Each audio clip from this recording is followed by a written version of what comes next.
Open education takes advantage of the open nature of the web in terms of the collaborative tools that are available to us in the classroom. So generally, when we think about the types of items we bring into our classroom to help facilitate discussion, you have the students read a textbook and then you have conversation around it, or you give the students an article and you have conversation around it.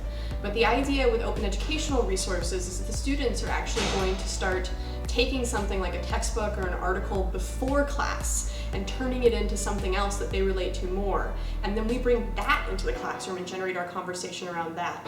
So students become the knowledge makers that bring the ideas into the classroom, and then our conversation is centered around the way that they understand knowledge. What I think about when I think about open education and the ability to have better resources, better platforms, I think about the way we can take advantage of the collaborative nature of the internet to make better resources for the students who are in front of us right now, as opposed to using generic resources. We can think about resources that really work for them. We can take advantage of the way that our students are more than capable of creating knowledge and bringing that knowledge into the room. Our students have expertise, and we should be leveraging that in the way that we conduct our classes. I have an active interest in open source technology. I've had an active interest in open source technology for a long time. And for years now, I've used a lot of open source technologies in my classroom. And so for me, open education was just an extension of a philosophy that I already had when it came to technology. But more than that, I find that increasingly my students are really afraid of their technology, and they're also a little afraid of just getting things wrong. They're afraid that if they push the wrong button, their computer will break, and they're afraid if they don't give me the exact answer from the book that their answer is going to be wrong. And so for me, open education and open access technology were both about being willing to play and being willing to break things and then figure out why they broke and what we're going to do it better. And I felt like my students need that willingness when they leave my classroom. They need to be able to go out and problem solve and not be afraid of failing. So I'm working on a project next semester with one of the philosophy professors using a program called Hypothesis.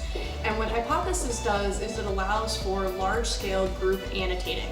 That means that instead of you sitting at home in your dorm room or at your apartment reading an article and then writing your notes on the side, instead you'll be online and there will be a whole group of you online at the same time. And so as you're reading the essay and you write next to it, "I think this is what he's saying," one of your friends can be like, "Oh no, wait, I don't think that's what he's saying."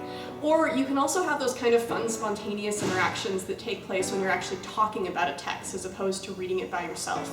So for instance, we're going to be reading the Phaedrus, which is actually pretty funny, but I think it's only funny if you have other people around to share the joke with. And so in my mind, what I hope for is there will be moments as students are annotating when they write lols on the side, right? I'm not just looking for them to get the theory out of the text, I'm looking for them to kind of bring it to life by having conversation about it. And for me and the other philosophy professor, when we teach original texts like that come out of the original Greek, they're really intimidating for students. And my hope is that mass annotation, if you're all dealing with it at once, it makes it less intimidating, it makes it less scary. You let yourself laugh, you let yourself figure it out. So as somebody who does technology work, I'm a big believer that you use the right tools for the job. So for instance, I may teach a digital technology class where I don't allow students to bring computers into the classroom because I find they're already distracted by computers and I need them to leave them somewhere else for them to have a constructive conversation about computers.